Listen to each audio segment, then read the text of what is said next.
Universitas Gadjah Mada menyatakan tidak bertanggung jawab terkait maraknya foto ijazah Presiden ke-7 RI Joko Widodo di media sosial. Sebab menurut UGM ijazah tersebut sudah diserahkan dan menjadi tanggung jawab Jokowi.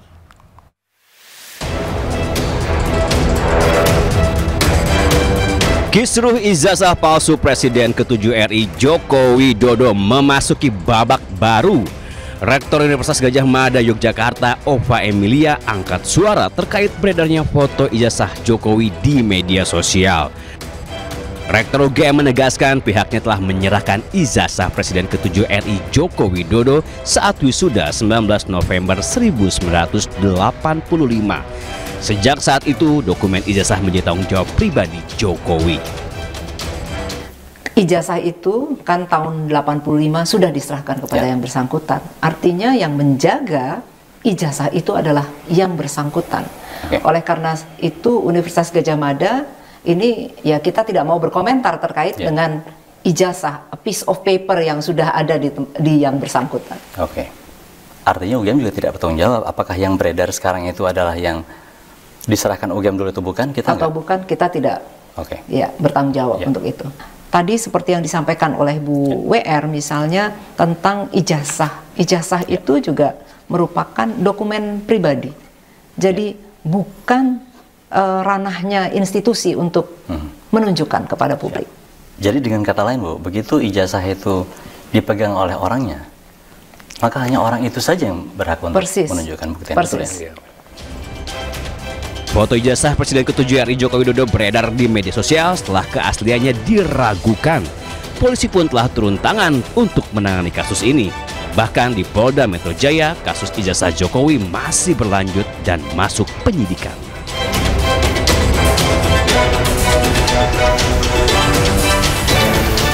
Sementara itu, Dekan Fakultas Kehutanan UGM, Sigit Sunarta memastikan jika Kasmujo adalah pembimbing akademik Joko Widodo. Sementara itu, terkait lembar pengesahan skripsi Jokowi yang tertulis tanpa tanggal, Sigit menjawab hal itu akibat lupa. Jadi, pembimbing akademik itu adalah Bapak Insinyur Kasmujo. Waktu itu masih Insinyur Kasmujo. Selanjutnya bersekolah lagi jadi Insinyur Kasmujo MS sekarang sampai pensiun begitu. Itu pembimbing akademik yang membimbing Pak Jokowi mulai semester kelima. Itu kalau zaman sampai dulu, lulus. Istilahnya dosen wali juga betul ya? Dulu sering disebut sebagai dosen wali. Di angkatan saya itu dosen wali. Ya, betul ya.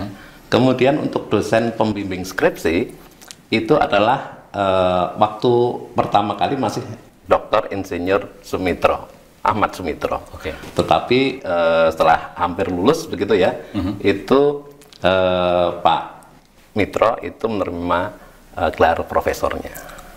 Jadi ini memang ada dua orang yang berbeda Pak. Satunya pembimbing akademik, yaitu Pak Kasmujo. Ya, dan satunya pembimbing skripsi Pak Ahmad Sumitro. Ahmad Sumitro. Ya. Ada lembar pengesahan yang luput barangkali ya, lupa waktu itu untuk memberikan tanggalnya. Ya, itu hal yang saya pikir wajar ya.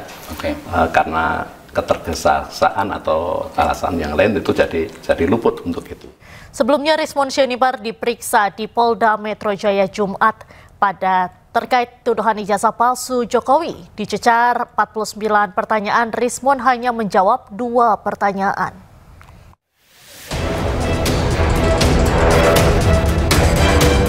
Rismon Syahnibar kembali memenuhi panggilan Polda Metro Jaya terkait kasus tuduhan ijazah palsu Presiden ke-7 RI Joko Widodo. Rismon dimintai keterangannya mengenai video yang diunggah di media sosialnya. Lebih dari 10 video yang akan didalami, namun baru 2 video yang benar-benar selesai diperiksa. Rismon mengaku dirinya ingin menjawab secara detail, runtut, dan mendalam. Saya menjelaskan secara sedetil-detilnya ya kajian ilmiah saya. Karena memang kita ini orang-orang yang berbeda, orang-orang yang tidak pernah ketemu sebelumnya, dan disatukan dengan nilai akademis, nilai-nilai saintifik. Saya dengan Bu Tifa juga kenalnya 15 April 2025 di UGM, bahkan di depan ruang 109 Fakultas Kehutanan UGM. Tetapi kita dipertemukan dengan nilai saintifik itu. Itulah yang saya jelaskan sedetil-detilnya, sehingga saya hanya jawab hari ini 2 pertanyaan saja. Rismon akan kembali dipanggil ke Polda Metro Jaya untuk diminta keterangannya pada Senin 25 Agustus 2025 pukul 9 waktu Indonesia Barat. Di Jakarta, Ismailia, Rizky Solehudin dan Ade Supriyatna iNews melaporkan. Selain Rismon Sianipar, Polda Metro Jaya juga memeriksa terlapor kasus tudingan ijazah palsu Jokowi. Total ada 10 orang yang diperiksa secara maraton dalam sepekan oleh penyidik Polda Metro Jaya.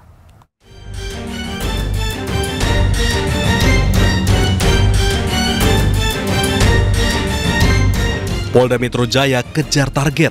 Seluruh saksi terlapor kasus tudingan ijazah palsu Jokowi diperiksa secara maraton dalam pekan ini. Kemarin, Dr. Tifauzia Tiasuma alias Dr. Tifa mendatangi Polda Metro Jaya untuk menjalani pemeriksaan sebagai saksi terlapor. Dr. Tifa menggenggam buku Jokowi White Papers dan membawanya masuk saat menjalani pemeriksaan. Sebelum Dr. Tifa, polisi juga telah memeriksa mantan Ketua KPK Abraham Samad. Roy Suryo, Kurnia Triani, dan Rizal Fadilah juga telah diperiksa sebagai saksi terlapor pada hari Rabu lalu. Sementara pada hari Selasa, 19 Agustus 2025, Polda Metro Jaya juga memeriksa 3 orang saksi, yakni Meriakti, aktivis KNPRI, Sunarto, YouTuber, dan Arif Nugroho, seorang jurnalis. Ya bang, saya dari awal menyatakan, seorang saksi itu harus bisa atau harus hanya mengatakan apa yang dia lihat dengan mata dia sendiri dan apa yang dia dengar dengan telinga dia. Seorang saksi nggak boleh dimintain pendapatnya, apakah Bapak lihat ini siapa. Kalau memang kita nggak mengerti, itu kita nggak boleh menceritakan atau berpendapat. Itu ahli kalau yang berpendapat. Saksi itu hanya mengatakan yang dia lihat dan dia dengar. Makanya tadi saya hanya menyampaikan yang saya lihat dan saya dengar pada pertanyaan seputar tanggal 22 Januari 2025. Kasus ini memasuki babak akhir dengan meningkatnya status perkara ke tahap penyidikan. Namun, hingga kini polisi belum mengumumkan siapa tersangka dari kasus tudingan ijazah palsu yang dilaporkan oleh Jokowi. Publik menanti akhir drama kasus tudingan ijazah palsu ini. Apakah pemeriksaan maraton Roy Suryo CS akan berujung pada penetapan tersangka? Atau lagi-lagi hasil pemeriksaan polisi hanya menguap satu saja?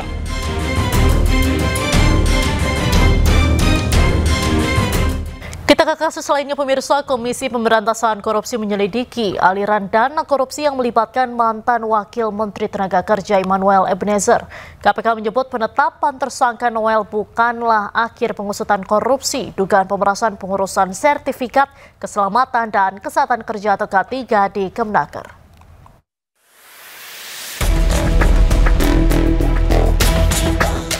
KPK telah mendalami informasi terkait dugaan keterlibatan sejumlah pejabat di Kementerian Ketenagakerjaan yang terlibat dalam dugaan pemerasan pengurusan sertifikat keselamatan dan kesehatan kerja. Menurut Asep, penyelidikan tidak hanya menyasar ke pejabat aktif, tetapi juga mantan stafsus maupun stafsus Menaker.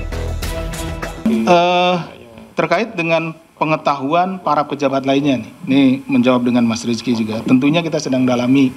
Nah, termasuk juga tadi kata Mas Rizky, ini aliran dananya ke stafsus dan lain itu sedang kita dalami seperti apa gitu ya. Ini kan baru 1 hari ini nih, kita baru melakukan konfirmasi kepada orang-orang yang kita amankan di malam Kamis kemarin. Kemudian kita tentu akan kembangkan. Kasus ini juga berlangsung sejak 2019 hingga 2025 dan masih dalam tahap pengembangan. Dari Jakarta, tim liputan iNews melaporkan. Alih-alih mengakui kesalahan setelah ditetapkan sebagai tersangka, Immanuel Ebenezer justru meminta amnesti dari Presiden Prabowo Subianto. Namun gayung tak bersambut, Noel justru diberhentikan sebagai Wakil Menteri Ketenagakerjaan.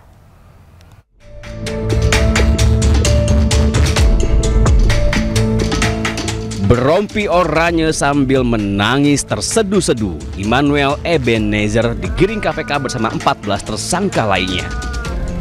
Setelah terjaring operasi tangkap tangan KPK, Noel langsung ditetapkan sebagai tersangka dalam dugaan pemerasan pengurusan sertifikat keselamatan dan kesehatan kerja atau K3. Noel terbukti menerima uang 3 miliar rupiah.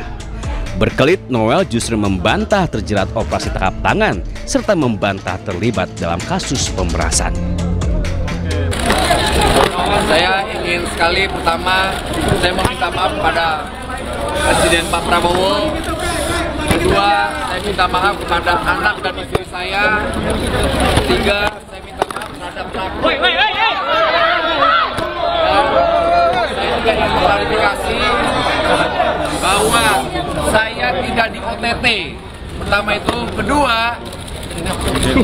kasus saya bukan kasus pemerasan, agar narasi di luar tidak menjadi narasi yang kotor yang memberatkan saya.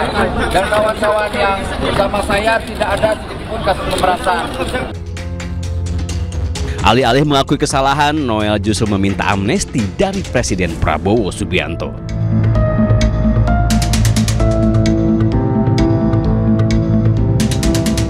Gayung tak bersambut mengetahui anggota kabinetnya terjerat dugaan korupsi.